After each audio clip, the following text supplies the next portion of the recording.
अनुयायियों से मेरा एक ही अनुरोध है, हम निराश नहीं हैं, क्योंकि जो सनातन नहीं मिटा लंकेश की तलवार से, जो सनातन नहीं मिटा कंस की हुंकार से, वो सनातन क्या मिटेगा आज की सरकार से। सनातन संस्कृति की जड़ें बहुत गहरी हैं, लेकिन उसके लिए अपने संकल्पों के जल से आपको सींचना होगा। किसी दूसरे को दोष देने से पहले हमें आत्मविश्लेषण की भी आवश्यकता है। आज अगर हमारी दुर्दशा हुई है तो वो हमारे अपने कारण हुई है। दिल के फफोले जल उठे सीने के दाग से, घर को आग लग गई घर के चिराग से। इसलिए अपने मानसिंह जयचंदी प्रवृत्ति के अपने ही कपूतों से आपको सावधान रहने की जरूरत है।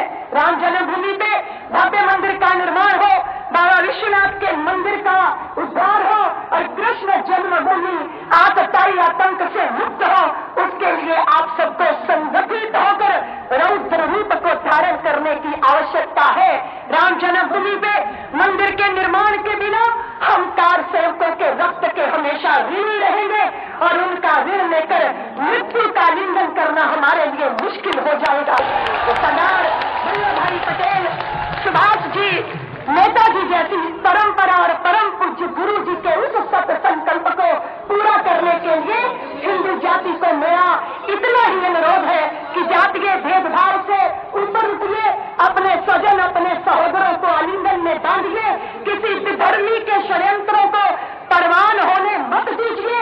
अगर पाकिस्तान कहता है कि कश्मीर के बिना पाकिस्तान अधूरा है, तो तुम भी सिंह गर्जना करो कि पाकिस्तान बांग्लादेश के बिना हिंदुस्तान भी अधूरा है। अगर आप इस मंच पर बैठे संतों के हृदय की बात जानना चाहते हो तो वो यही है कि लोकसभा बसंती चोला पहन के जिस दिन आएगी, गली गली मेरे भारत की वृंदावन बन जाएगी।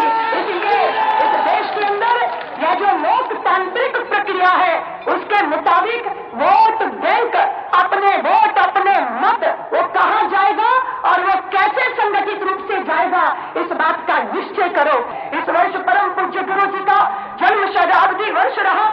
मेरे हृदय में एक ही सूत्र गूंजता रहा।